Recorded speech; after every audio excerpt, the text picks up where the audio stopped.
La charla esta va a durar unos 45 minutos, más o menos, la exposición, y básicamente hablaremos de dos cosas. Tiene como dos grandes partes, ¿no? Por un lado, en la primera parte, lo que vamos a hacer es explicar cómo la experiencia del cliente tiene un impacto en el negocio, que creo que es una de las cosas que faltaba en los primeros años de la disciplina, porque eso también te sirve como palanca de impulso dentro de la organización, y creo que sirve muchísimo para poder impulsar una estrategia cliente-céntrica en cualquier tipo de compañía, en cualquier tipo de sector. Y una segunda mitad de la exposición, donde lo que compartiremos es un marco metodológico, como decía Gustavo, marco metodológico muy completo y sobre todo muy fácil de aplicar. Entonces, bueno, para empezar, vamos a empezar definiendo algunos conceptos que vamos a necesitar para el resto de la charla. Y el primero tiene que ver justamente con acordar una definición de lo que es experiencia de cliente. A mí especialmente me gusta la de Gartner. Gartner, conocéis, es uno de los principales analistas de marketing a nivel mundial. Y bueno, Gartner dice, la experiencia del cliente la define como las percepciones del cliente y los sentimientos relacionados causados por el efecto único y acumulativo de las interacciones con los empleados, con los sistemas, los canales y los productos. Lo que me gusta de esta definición especialmente es que introduce un par de cuestiones que otras no tocan. Primero, el primer aspecto a tener en cuenta tiene que ver con el mundo de las percepciones, es decir, acá lo que va a importar realmente es lo que el cliente perciba que estás haciendo por él, es decir, el valor que le vas a añadir va a depender directamente de la percepción que él tenga. Por otro lado, lo que hace que ese cliente genere recuerdos de la experiencia que tuvo, justamente es cómo se sintió cuando vivió esa experiencia. Ese también es otro puntazo que hay que tener en cuenta. Y el último para mí es esa distinción que hace Gartner especialmente en diferenciar entre empleados, sistemas, canales o productos, porque en general cuando pensamos en experiencia cliente nos quedamos en la parte más tradicional de lo que puede ser el rol de la persona que me atiende. Imaginemos, por ejemplo, cuando voy a comprar algo en una tienda, cuando voy a un restaurante a comer, entonces te quedas con la imagen del mozo, del camarero que te atiende, o de la persona que te atiende en esa tienda, ¿no? Cuando en realidad las interacciones se dan por un montón de sitios, ¿no? Como sabemos, interactuamos con sistemas, cuando compramos en la web, con diferentes canales, cuando estamos pidiendo hora para cualquier servicio a través de WhatsApp, o evidentemente también a nivel de productos. Por lo tanto, es muy importante siempre tener en cuenta ese equilibrio y saber perfectamente que es una cuestión de percepciones, que el valor, en realidad, va de percepción. Entonces, os pongo un ejemplo que a mí me encanta, que es el del café. Cuando uno, ¿qué necesidad descubre uno con el café? Básicamente uno en el café dice, bueno, me levanto por la mañana, tengo sueño, me tomo una bebida que esté buena y que me despierte, ¿no? Entonces dice, bueno, ¿cuánto me cuesta ese café en casa? Y bueno, si uno se agarra el café de toda la vida, y eso le puede costar unos 10 pesos más o menos, ¿no? Ahora, ¿qué es lo otro que vemos? ¿Cómo le vamos agregando valor a ese producto? Si te fijas, el siguiente paso, si le ponemos una capita de servicio por encima, ya nos vamos al mundo del bar, ¿no? Estamos en el bar, estamos sentados, probablemente el mismo café, un poco más bueno, pero en vez de 10 pesos estamos dispuestos a gastar 90. Si de esos 80 pesos de diferencia, ese valor de 80 te lo está aportando todo ese servicio adicional que viene y que rodea ese café. Pero en realidad, el producto básico son esos 10. Y si le pones otra capa más, le pones la capa de experiencia que decimos, y es un poco lo que da origen a esta charla, es ¿por qué alguien paga 220 pesos por ese café? Si lo puedo tener por 10 en casa. Esa es una de las principales cuestiones. ¿Dónde está dónde se añade ese valor? ¿En qué momento del proceso añadí valor? ¿Por qué pago 210 pesos más por un café con leche? Una de las cosas que hemos visto es que si yo les pregunto, ¿ustedes compartirían en Instagram, o qué compartirían primero? ¿Una foto tomándose el café con leche en casa, en la cocina, con los platos sucios atrás, o en el Starbucks? ¿Qué es lo que ocurre entonces? Y lo que pasa es que el valor añadido no está tanto en el café en sí, sino en lo que yo me convierto gracias al café. Es decir, que de alguna manera ese proceso de añadir valor lo vamos haciendo como si fuera por capas de cebolla. Tenemos una primera capa de producto, que obviamente va evolucionando, pero después vemos otra capa de valor por encima, que es la capa de servicio, y después tenemos todavía otra capa más, que es la capa de experiencia. ¿Por qué es importante esto? Porque es una forma de poner en valor justamente cuánto pesa la experiencia en lo que el cliente está dispuesto a pagar por nuestro producto o servicio. ¿Cuáles son los principales beneficios, decimos, de una experiencia de cliente? ¿Qué es lo que hace que un comité de dirección priorice proyectos de experiencia? Muy fácil. Una de las cosas que vimos es que cuando nosotros le preguntamos a los clientes si recomendarían ese producto o servicio a un familiar o un amigo, distinguimos, en función de la respuesta, distinguimos básicamente en 2 o 3 tipos de clientes. Por un lado tenemos lo que llamamos los clientes promotores, que son aquellos clientes que a esa respuesta te responden con 9 o 10, y después tenemos los detractores, que son los que te responden de 6 para abajo. ¿Qué es lo que vimos? Lo que vimos es que la tasa de bajas, la tasa de caídas, de los clientes que te abandonan, los detractores tienen el triple de tasa que los promotores. El triple. Por lo tanto, esto de alguna manera ya nos hizo pensar en que igual necesitamos tener y conocer en cada momento del ciclo de vida del cliente cuál es su valor de recomendación, porque en función de eso podemos gestionar esa relación, ese vínculo de ese cliente con la seña. ¿Para qué? Para que ese cliente no nos abandone. Y así nos anticipamos al día, en el cliente le da el botoncito y se da de baja. Esto es el primer aspecto fundamental. El segundo aspecto fundamental, a partir de un estudio de Forrester, otro analista de marketing muy conocido, básicamente lo que calculó Forrester es el R cuadrado, justamente el coeficiente de correlación. Y el tipo se dio cuenta de que la fidelidad del cliente correlaciona mucho con la disposición a recomendarla a la marca y por ende a la probabilidad de que te vuelva a comprar otra vez más. Y es una correlación altísima, del 74%. Y después hay otro estudio que hace McKinsey, es decir, que es adicional a las otras 2 cuestiones que vimos. Por un lado, lo que es la reducción en tasa de caídas, después la correlación a la recomendación. Adicionalmente a esto, lo que dice McKinsey es, y además, estos clientes que son promotores tienen una probabilidad del 90% de comprarte otro tipo de productos que vos vendas. Por lo tanto, si sumamos los 3 efectos, es bastante evidente cuáles son los beneficios que le puede dejar a la compañía a nivel de negocio. Ya ni hablamos a nivel de muchísimas cuestiones que igual son un poco más complicadas de medir, pero estas 3 se pueden medir fácilmente y vemos perfectamente los resultados que nos puede dar a nivel de cuenta de resultados. ¿Qué es lo que aprendimos de la gente que lo hace bien? Los que están mejor posicionados en temas de experiencia de cliente, mirá, sobre todo hacen bien 3 cosas.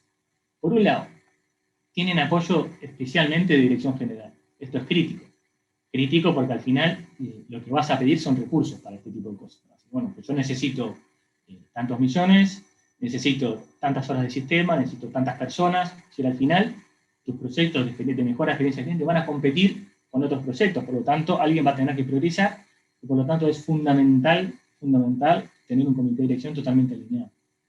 Un segundo nivel, una segunda característica tiene que ver con el nivel de personalización de los Customer Journey. Como decía Gustavo, lo bueno que nos hemos dado cuenta es que las experiencias las podemos diseñar y podemos plantear cómo va a ser esa relación del cliente a lo largo de todo el ciclo de vida con la compañía. ¿Qué es lo que ocurre? Me acuerdo hace unos años trabajando en una empresa de cines, cuando estábamos diseñando los Customer Journey de la gente cuando va al cine. ¿Qué te ocurre? Imagínate que sos una familia que tenés 2 niños pequeños, imagínate, 4 o 5 años, y estás en la cola esperando para comprar en el bar. Claro, los 2 niños pequeños van corriendo por todos lados, meten la mano en las golosinas, es un estrés para los padres. Lo digo porque lo he vivido. Ahora, no es la misma situación si son, por ejemplo, un grupo de adolescentes que están esperando en esa cola, porque se ponen con el celular y se olvidan de que está pasando el tiempo. Es decir, que cada grupo de clientes tiene unas expectativas diferentes y tiene unos dolores distintos. Es decir, esa experiencia es muy diferente en función de los diferentes targets con los que estamos trabajando. Por eso, el nivel de personalización tiene que ser diferente, el diseño de los propios journeys, en función de esos targets. Eso no quiere decir que tengas que hacer 15, 20 o 30 journeys de la misma historia en función de targets, sino que tienes que encontrar aquellos targets que realmente son diferentes, que son estratégicos para la compañía en la que estás trabajando, y eso sí que bajarlos a detalle y analizar realmente dónde están las diferencias. Y un tercer nivel, que tienen muy claramente, destacan los que lo hacen bien, es en el nivel de escucha. Es decir, como vimos antes, si yo conozco los niveles de recomendación de esos clientes y de satisfacción en cada una de las interacciones, y por lo tanto a lo largo del ciclo de vida con la compañía, eso me permite adelantarme a un posible problema, a una posible baja de ese cliente. Por lo tanto, es muy importante el hecho de lo que llamamos la escucha al cliente. La escucha al cliente es que básicamente la solemos conocer especialmente con encuestas. Cierto es que con encuestas no vas a cubrir nunca a todos tus clientes, cubrirás una parte, los que lo hacen mejor igual llegan al 10%, 15% como mucho, y después tenés que combinar con otras dos cosas. Por un lado tenés todos aquellos clientes que no te responden encuestas, pero que interactúan con la compañía por algún canal, por lo tanto aprovechás esas interacciones para inferir el nivel de satisfacción. ¿Esto qué quiere decir? Pues, imagínate que un cliente, tenés un problema con un pasaje, con un vuelo, el cliente te llama muy cabreado para explicarte la situación y ver cómo la puedes resolver. No hace falta, después de una conversación de 10 minutos, preguntarle al cliente cómo está satisfecho. Es muy fácil a partir de herramientas ya que hay hoy de Speech Analytics y de Text Analytics, si esto fuera por chat, de poder cuantificar ese nivel de satisfacción. Y luego te queda un tercer nivel de clientes, que son los que no encuestaste, los que no interactuaron, y sobre esos otros, lo que se está empezando a aplicar son modelos de analítica avanzada, que te permiten inferir, es verdad que hay un cierto error estadístico, que cada vez es menor en esos algoritmos, los cuales te permiten predecir cómo es el nivel de satisfacción y de recomendación de esos clientes. Por lo tanto, ¿qué necesitamos? Necesitamos, por un lado, un liderazgo de primer nivel. Esto quiere decir, si una empresa quiere ser cliente-céntrica, tiene que tener en el top 5 de proyectos, de iniciativas estratégicas de la compañía, un proyecto de experiencia de cliente. Segundo, el rol. Es decir, la persona que está a cargo de esa experiencia de cliente tiene que saber que va a estar permanentemente negociando con otros, porque lo que hagas, cualquier mejora, cualquier acción de mejora, va a acabar impactando en todas las áreas de la compañía. Va a acabar impactando especialmente en las operaciones, en la forma en la que hacemos las cosas, y esos procesos son totalmente transversales, y va a haber impactos por todos lados. Y un tercer punto es, dado que es una disciplina bastante nueva y que además hay en general la madurez de las compañías en experiencia de cliente es muy incipiente, pues ahí hay que ser especialmente sensible y formal, es decir, hay que demostrar que tenés un método, que tenés una estrategia, que tenés unas herramientas tecnológicas que te permiten medir de forma objetiva, que trabajas con grupos de control, que trabajas con rigor estadístico, bueno, y sobre todo tener también ahí en cuenta que es fundamental el apoyo de recursos humanos para extenderlo a nivel de esta formación cultural, que ahora veremos con más detalle. Entonces, sin más nos metemos en este marco estratégico del que hablaba Gustavo al principio. Este marco en realidad es un marco que está creado por DEC, es una asociación española de experiencia del cliente, que es uno de los marcos más, probablemente para mí, de los más fáciles de aplicar y los más completos. Es un marco que trabaja sobre 5 pilares fundamentales. Un primer pilar que tiene que ver sobre la identidad única de compañías y la identidad única de marca. ¿Esto qué quiere decir? Quiere decir que como compañía tenemos interacciones en diferentes sitios y que tenemos también una visión de compañía, unos valores de compañía, unos atributos de compañía que tienen que ser consistentes a lo largo de todo el journey del cliente. Es decir, que si yo llamo por teléfono al contact center, o voy físicamente a la tienda, o mando un WhatsApp, o entro en la web, todas las interacciones tienen que respirar de alguna manera a los mismos valores, a los mismos atributos de marca. Luego en la segunda palanca, que lo que trabaja es el impulso organizativo. ¿Por qué? Antes decíamos que en general los proyectos de mejora de experiencia del cliente son siempre transversales. Es decir, es un área que realmente da servicio a todas las áreas de la compañía. Por lo tanto, necesita tener muy bien resuelto la forma de decidir este tipo de proyectos. Tiene que quedar muy clara quién lo lidera, cuál es el presupuesto asignado, cuáles son los indicadores para seguirlo, cuál es el resultado esperado. Es decir, de esa manera hay que buscar una forma de organizarte que te permita asegurar que puedas finalmente acabar con éxito con cada uno de esos proyectos. Una tercera palanca fundamental tiene que ver con la implicación de las personas. Es decir, necesitas alinear a la organización con el programa de experiencia del cliente. Y esto básicamente se suele hacer de dos formas. Por un lado, hay un camino que se abre, que es el camino de introducir lo que llamamos la voz del empleado. Esto quiere decir recoger lo que piensa el empleado sobre los diferentes procesos que ya están funcionando. Esto suele ser algo bastante importante porque consigue, por un lado, que el empleado se sienta tenido en cuenta y, por lo tanto, como consecuencia de esto, va a estar muchísimo más comprometido con la solución final propuesta. Y luego, otra pata que tiene que ver con el capítulo de formación. Como veremos más adelante, un programa de experiencia de cliente lo que es, al final, es un cambio transformacional cultural muy importante de la compañía y, por lo tanto, no lo resolvés simplemente con algún cursito de formación, sino que tenés que poner un plan de acción, de información, es decir, que es un proceso a largo plazo. La palanca número 4 tiene que ver con la estrategia relacional, es decir, el CRM de toda la vida, ¿no? Es decir, cómo nos vamos a relacionar con esos clientes, es decir, cuándo los voy a impactar, a partir de qué situación, qué le voy a decir, a través de qué canales, en qué momento, cómo lo voy a recoger, cómo lo voy a medir, lo voy a automatizar o no. Es decir, todo lo que es el mundo relacional va metido dentro de esta pata. Y después tenemos una quinta pata que vendría a ser lo que sería la palanca de medición, solamente que nos gusta decir que más que medir, lo que hacemos es interpretar y accionar, porque a diferencia de lo que ocurre en otras áreas, en el área de experiencia del cliente, la medición la haces para accionar. Vos medís para solucionar un problema. Medís para encontrar una oportunidad, para encontrar un dolor en ese viaje del cliente, para mejorar procesos, para mejorar productos. Es decir, al final, el objetivo final por el cual se pone en marcha todo esto es para que el negocio mejore. Y el negocio mejora, como vimos en las primeras slides, básicamente reduciendo la tasa de caída, es decir, haciendo que los clientes te abandonen a una tasa muchísimo menor de la que lo hacen actualmente. Nos vamos metiendo en el tema. Empezamos con la identidad única de compañía. Acá básicamente, como decíamos, se trata de que ese cliente tenga una experiencia que sea coherente en función de lo que la compañía dice que es, en función de su propósito de marca. Para eso, ¿qué tenés que hacer? Tenés que ser capaz de algo tan etéreo muchas veces como puede ser la visión, los valores, los atributos. Esto en marketing me gusta muchísimo, pero después cuando bajás a la operación a explicárselo a los tipos que están realmente en la tienda o atendiendo a la gente y tal, esto no es tan fácil. No es tan fácil. Y por lo tanto es uno de los aspectos críticos para gestionar las expectativas de los clientes. ¿Qué nos encontramos? Básicamente cuatro formas distintas, ¿no? Es decir, sabemos que esa identidad de marca tiene que estar presente, obviamente, en los productos y los servicios que estoy ofreciendo y que estoy brindando. Después, en cualquier interacción de ese cliente, ¿no? Es decir, como decíamos, si es una interacción a través de WhatsApp, si es una interacción a través de una web, si es un vendedor que está intentando hacer una venta especial a un cliente en B2B, lo que sea.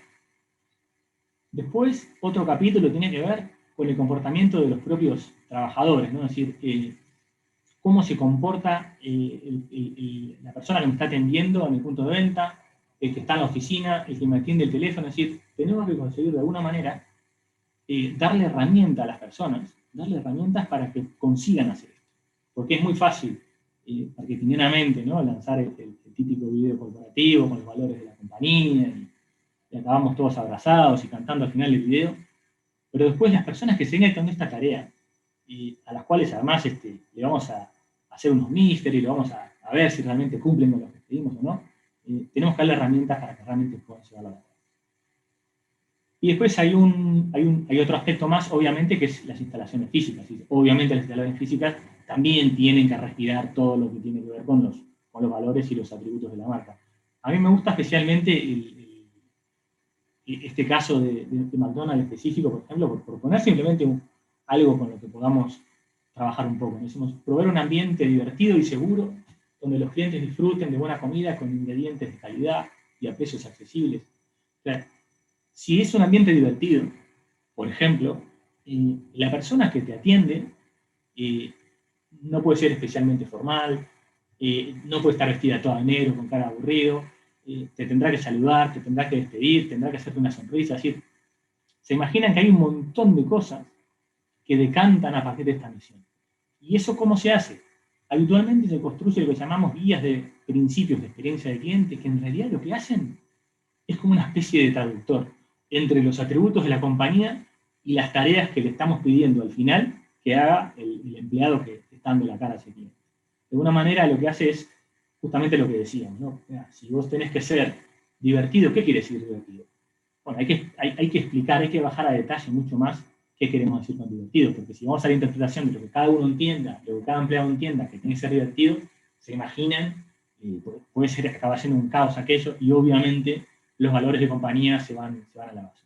Por lo tanto, esta guía de principios de experiencia del cliente acaba siendo una herramienta sumamente práctica para trasladar estos conceptos. El segundo pilar, como decíamos, para mí de los más críticos, es este que tiene que ver con el impulso organizativo. Es decir, esto nos tiene que ayudar a alinear a la organización con ese programa de experiencia del cliente. Es decir, al final, de lo que se trata es de conseguir hacer que toda la compañía funcione de una manera diferente para mejorar esa experiencia del cliente. Es decir, cada proyecto que vas a poner en marcha va a tener cambios en la operativa. Va a hacer que la compañía tenga que trabajar de una manera diferente. Y cuando uno hace 30 años que hace las cosas de una determinada forma y ahora las quiere cambiar, decimos que es un proceso no de corto plazo. Hablamos que es un proceso de transformación cultural. Es decir, no lo arreglamos con un módulo de formación o te mando una pildorita en vídeo de los valores y tal de la compañía y en 2 minutos tenemos el tema resuelto, sino que tenemos que accionar, tenemos que medir, tenemos que hacer un seguimiento, tenemos que hacer un plan detallado para cada uno. Otro tema fundamental dentro de esta palanca tiene que ver con el propio modelo de gobierno, lo que decíamos. ¿Cómo hacemos para asegurar de que todas aquellas acciones transversales que hemos definido como compañía, porque nos van a ayudar a pegar un salto a nivel de experiencia de cliente, ¿cómo aseguramos que acaben pasando? Porque lo que puede ser prioritario para nosotros, imagínate que igual para otra área no es prioritario. Y le vamos a cambiar la forma de hacer. Y le vamos a generar un montón de estrés y un montón de incomodidades, porque le vamos a hacer cambiar la forma con la que trabajan, que igual ya es óptima, que igual hace un montón de tiempo que lo hacen, igual hasta han ganado un montón de premios por hacerlo de esa manera y se la vamos a cambiar. Por lo tanto, hay que saber gestionar eso. Otro aspecto fundamental también acá es cómo medís esto, ¿no? Cómo haces un seguimiento. Es decir, tenés que tener un cuadro de mando de clientes, que decimos, que te permita justamente medir cómo van evolucionando esos diferentes indicadores de cliente a lo largo que van evolucionando esos proyectos de experiencia de cliente. Porque al final, en algún momento dijiste que ibas a conseguir reducir esa tasa de caídas, incrementar la venta cruzada, bueno, pues todo esto en algún lado se tiene que poder ver y tocar y compartir con la organización. Por lo tanto, la parte de medición cobra una importancia sustancial, especialmente en compañías con niveles de madurez bajos en la experiencia del cliente. Entonces acá se empiezan a trabajar lo que llamamos unos modelos econométricos y que además se tienen que compartir con la organización justamente para que vean el impacto económico que genera cada una de las mejoras que ponemos en marcha en esos planes de experiencia. Y ya no solo a nivel de satisfacción, porque es muy complicado hablar solamente de, mejoramos la satisfacción, 10 puntos, la recomendación, 5 puntos. Y eso, al final, ¿cuánto es el negocio? ¿Cuántos euros son? ¿Cuántos dólares son? ¿Cuántos pesos son? Y entonces lo que se trata justamente es, básicamente, hacer 3 cosas. Lo primero, hay que construir un análisis de correlación dentro de la compañía, donde midas claramente la correlación que existe entre la satisfacción y la recomendación del cliente y la tasa de caída. Este varía empresa a empresa, ¿sí? Depende de muchas cosas. Depende de la velocidad a la que cada empresa pierda a los clientes, depende del nivel de competitividad que tenga esa compañía, pero es fundamental de que cada compañía lo pueda medir y que sepa la intensidad de esa correlación. En el caso que les ponía al principio de la charla, ese de 3-1, es el caso de la compañía para la que trabajo ahora, pero puede haber compañías donde eso sea todavía mucho mayor. Un segundo paso a dar es, bueno, y ahora que sé que hay una correlación, la tengo que cuantificar. Es decir, ¿y cuánto vale este punto de mejora de satisfacción o de recomendación? ¿Cuánto vale en euros? ¿Cuánta plata más entra en el negocio gracias a esto? Esto es fundamental de hacer. Y el cálculo se hace básicamente teniendo en cuenta la correlación que se calcula previamente En este caso tiene que ver con la mejora en la tasa de caída. Y bueno, después tenemos un tercer escalón, que es lo que llamamos construir una pirámide de indicadores. Es decir, al final vas a escoger entre tus customer journeys más importantes de la compañía, los que son realmente críticos, y en cada uno de estos vas a ir a buscar una o dos interacciones que son realmente las que tienen efecto en la satisfacción global del cliente. Y sobre estas es que vas a realizar esta medición que llamamos de pirámide de indicadores. ¿Qué quiere decir esto? Quiere decir que vos vas a poder muy fácilmente traquear cada mejora a nivel operativo que hagas, cuánto te mejora la satisfacción del cliente y cuánto te mejora esto indicadores de negocio. Es decir, que vas a poder vincular de forma directa. Vamos a un ejemplo.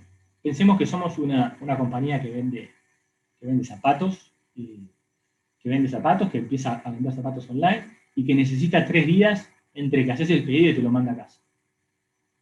Imaginemos que hacemos el journey y que nos sale que ahí tenemos un punto de dolor. ¿Por qué? Porque el cliente está acostumbrado a comprar por otros canales, Amazon o lo que sea, es que compra y el mismo día recibe el pedido, o compra y al otro día más tarde recibe el pedido. O sea, nosotros no podemos demorar 3. Pero vas a decir, bueno, pero estos no venden zapatos. Te da igual. El cliente se acostumbra y sus expectativas se generan a partir de lo que ocurre en otros sectores. Y esto es una de las cuestiones más relevantes que nos estamos encontrando en los últimos años. Por lo tanto, tenemos que reducir el tiempo de preparación y envío del pedido de 3 días a 1 día. Esa sería la mejor operativa. Tiempo de espera de 3 a 1. Vale. Y luego, ¿qué tengo que hacer? Y tengo que ver realmente si esa reducción de 3 a 1, ¿cuántos puntos de satisfacción consiguió? Imaginemos que consiguió 20 puntos de mejora de satisfacción. Perfecto. Y esos 20 puntos más de satisfacción, ¿cuántos millones de euros son para la compañía?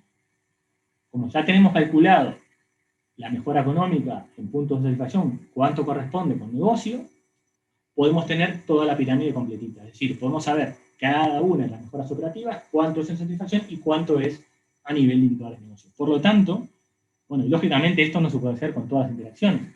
Igual podés ir a 3 al año, por decir algo. Es un trabajo bastante arduo, pero desde el punto de vista del cálculo económico y por lo tanto del impulso dentro de la organización, es fundamental. Nos vamos a la palanca de personas. Es decir, necesitamos alinear a la organización con nuestro programa de experiencia de cliente. ¿Por qué? Porque al final se trata de un cambio cultural, porque queremos que la gente tenga al cliente en el centro. Eso quiere decir que en cada decisión que toma cada uno de los empleados de la compañía en cada momento, se acuerde de que lo que hace al final acaba impactando en un cristiano, que es el que te acaba pagando el sueldo. Por lo tanto, trabajar sobre 3 grandes públicos objetivos dentro de la compañía. Primero tenés los directivos clave, comité de dirección y dirección general. Después tenés en general empleados de canal, es decir, todo lo que es canal de ventas o canal de atención al cliente, por ejemplo, todo lo que está en contacto directo con el cliente. Y la tercera pata, obviamente, es el resto de empleados. ¿Por qué? ¿Qué puede ocurrir? Y te puede ocurrir de que vos no estés de cara al público, pero el trabajo que hagas en tu día a día, afecta al público de manera notoria, ¿no? Si, por ejemplo, mira, un caso notorio podría ser, por ejemplo, la gente que trabaja en el equipo de fidelización. Si no está de cara al público, pero sin embargo el tipo que está diseñando acciones para impactar a clientes para que se queden en la casa, pues obviamente tiene un impacto tremendo en ese cliente y sin embargo él no está de cara al cliente. Por lo tanto, en general, se trabaja sobre 2 grandes grupos de programas, ¿no? Por un lado, lo que llamamos los programas de voz del cliente, que básicamente es los programas de medición, en el cual lo que hacemos es poner en contacto al cliente con los empleados. Es decir, le permitimos al empleado realmente, en cierta medida, vivir o conocer, en cierta forma, lo que está viviendo ese cliente, ¿no? Puede ser a través de llamadas, que pueda conectarse y escuchar llamadas de lo que está hablando el cliente con el contact center, transcripciones de audios, es decir, un montón de contenidos que le permitan a ese empleado meterse en la piel del cliente para que vea un poco lo que siente. ¿Y qué es lo que acaba ocurriendo con este tipo de programas? Que gente que trabaja en áreas que no tienen impacto directo al cliente se dan cuenta de que pese a no estar de cara al cliente, empiezan a encontrar mejoras en su propio día a día, en las tareas que hacen ellos, que digo, no están de cara al cliente, pero se dan cuenta, gracias a estos programas de sensibilización, de cómo pueden mejorar la vida, incluso hasta gente, yo recuerdo un caso incluso hasta de facturación, un tío de facturación que dentro del programa se dio cuenta de que, pero entonces esta factura que yo hago, no la entiende nadie. El tipo se dio cuenta que podía hacer casi sin esfuerzo un montón de mejoras para que ese cliente final acabe entendiendo realmente lo que él hacía, ¿no? Por lo tanto, es realmente muy interesante cómo la gente se acaba metiendo, digamos, al cliente en el centro. Fijaros el caso de un tipo de facturación, ¿no? Y lo mismo se podría extender a otro tipo de áreas. Y después hay otro tipo de proyectos que son muy interesantes también, además de los de escuchar lo que le pasa a tu cliente, son los de escuchar a lo que dice tu canal. Es decir, ya sea lo que es el canal de venta, es decir, gente que está en contacto con el cliente final, o también el canal de los que atienden al cliente, es decir, todos aquellos que están en contacto directo con el cliente. ¿Y eso qué gracia tiene? Mirá, por ejemplo, yo uso mucho esto cuando voy a lanzar un producto nuevo en la compañía, es muy útil. Es decir, le pregunto igual tengo, no sé, 2.000, 3.000 personas en la calle, y tengo una plataforma online en la cual lanzo una consulta, si lanzo, imaginemos a una encuesta, pero una encuesta que se responde en nada, en 3 minutos, donde le cuento a la red de ventas el nuevo producto, lo que va a tener, por ejemplo, ¿no? Y le pido opinión sobre eso. ¿Y qué es lo que acaba pasando? Acaba pasando que el canal de ventas, que es el tipo que tiene que acabar poniendo la cara al cliente final para poder vender, te acaba diciendo, mira, si tuviera esto, aquello y esto otro, vendería el triple. ¿Os imagináis el compromiso que eso genera en esa persona que después va a vender? Si somos capaces de recoger al menos parte de lo que está diciendo. Y después, por otro lado, nos dice que si le doy eso, vende el triple. El impacto que esto tiene en ventas, porque esa persona va a estar mucho más comprometida. O bueno, este tipo de iniciativas, sobre todo de levantar la voz del canal, de escuchar al canal, pues tiene este tipo de ventajas, especialmente en lo que tiene que ver con mejora de producto, mejora de promociones, cuestiones de ese tipo. Luego nos metemos en la pata número 4, en la que tiene que ver con la propia estrategia relacional, donde básicamente acá de lo que se trata es de entender un poco, redefinir esa relación con el cliente. Como decía muy bien Gustavo al principio de la charla, podemos, a diferencia de como hacíamos hace muchos años, ahora nos podemos adelantar y podemos redefinir cómo queremos que sea la experiencia de ese cliente con nuestra compañía. Es decir, podemos pintar ese customer journey. Podemos anticiparnos a dónde pueden estar los puntos más débiles, lo que llamamos los dolores de ese cliente, ¿no? Por lo tanto, podemos poner en marcha acciones correctivas antes de que ese cliente se vaya. Por lo tanto, digamos que acá los pasos más importantes son, por un lado, mapear todos los customer journeys que tenés en la casa, por lo menos los más importantes. Una vez que los tenés mapeados, la gente te sale, no sé, depende del tamaño de la organización, pero de 50 y 200, no sé, lo que sea, necesitas priorizarlos. Una vez que priorizás cuáles son los más importantes en función de cómo es la estrategia de la compañía a largo plazo, empezás a calendarizarlos, ¿no? Bueno, voy a empezar a trabajar después voy a trabajar después voy a trabajar este otro. ¿A trabajar en qué? A trabajar en cómo quiero que sea ese rediseño, cómo quiero que sea ese customer journey en el futuro. Después defino los objetivos, los modelos de gobierno, asigno un responsable para cada uno de esos journeys. Luego esos journeys los automatizo dentro del CRM, es decir, es muy complicado ejecutar esto de forma manual, es decir, tenés que buscar formas de automatizar las diferentes interacciones, aunque no sean todas, por lo menos las más importantes.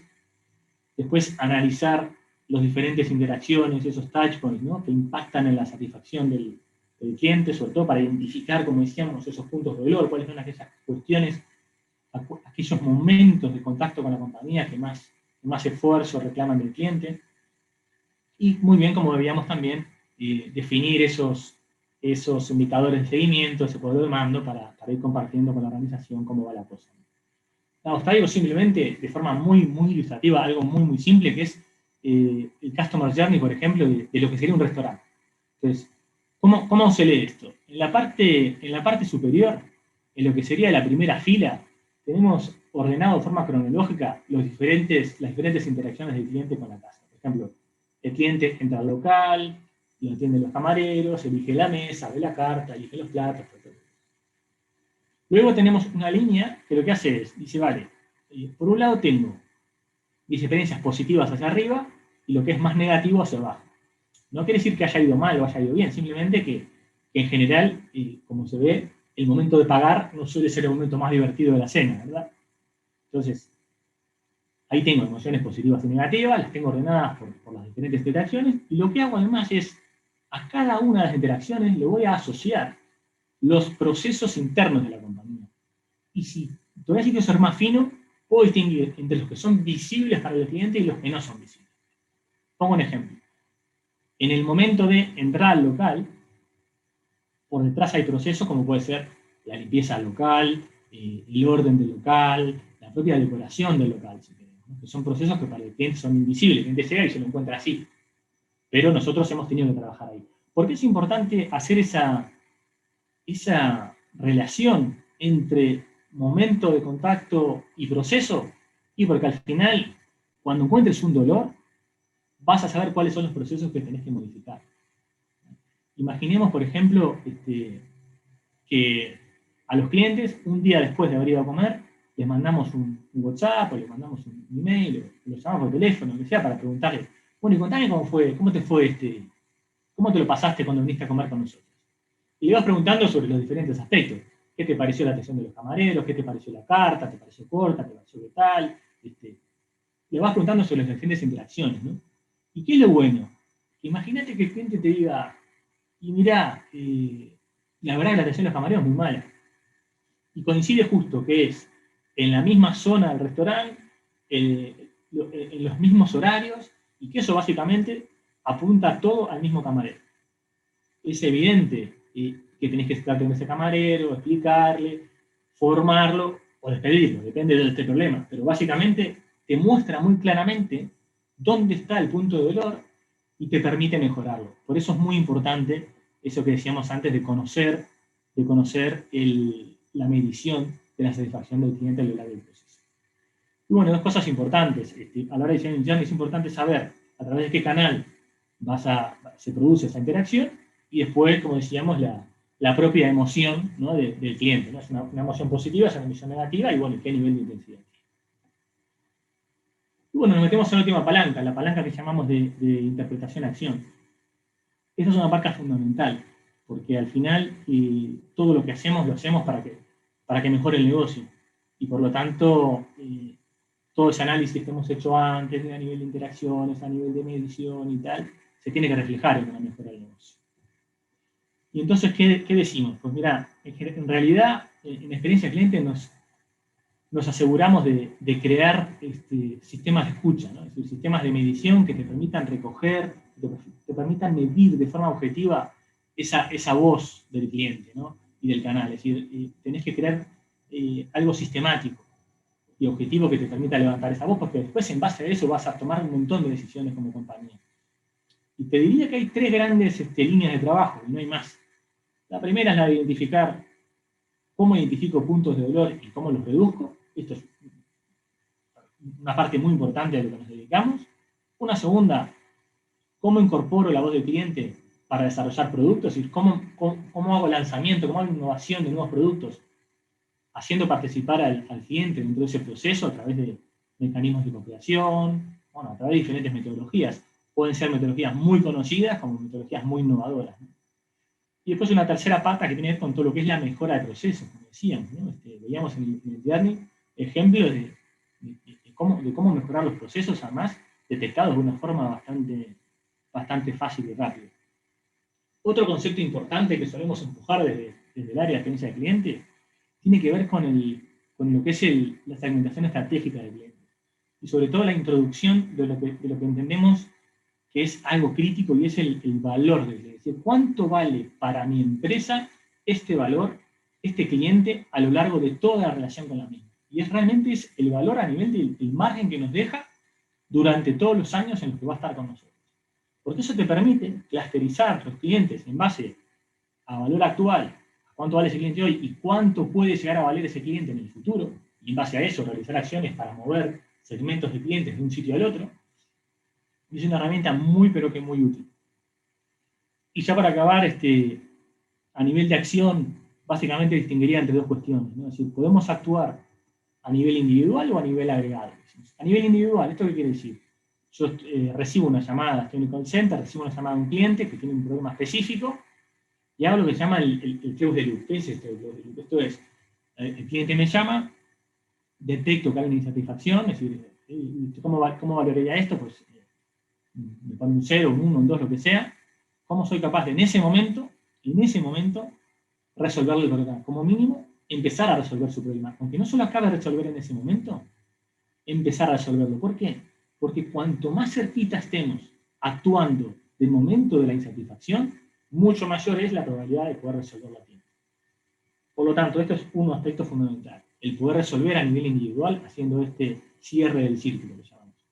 Y otras veces, que no podemos hacer ese cierre del círculo por diferentes razones, ya sea porque nos llegó la información en un momento ya muy posterior, es decir, muy despegado del momento de la insatisfacción, nos permite, por ejemplo, mejorar los procesos. Es decir, cuando yo detecto que empiezan a haber un conjunto de insatisfacciones, ya mucha gente que se empieza a quejar de determinada cuestión, ya no es tanto una cuestión de ir resolviendo uno a uno, sino decir, bueno, vamos a analizar este proceso, vamos a ver realmente qué cuestiones les está faltando. Y bueno, y básicamente para esto necesitamos tener un sistema de alertas, es decir, poder chequear una vez pasa cada interacción esos niveles de satisfacción, segmentando en base a lo que es el valor del cliente para la empresa. Si no es lo mismo un cliente que tiene muchísimo valor para la empresa que un cliente que me hace perder dinero directamente. Igual es una oportunidad para, como decimos, para depurar la propia cartera de clientes. Otro aspecto fundamental es la capacidad de reacción, es decir, necesito poder accionar de forma muy rápida, y la parte de valoración, ¿no? Es decir, cuanto más negativa es esa respuesta que me está dando ese cliente, pues obviamente más prioritaria pasa a ser. Y esto es todo lo que quería compartir con ustedes.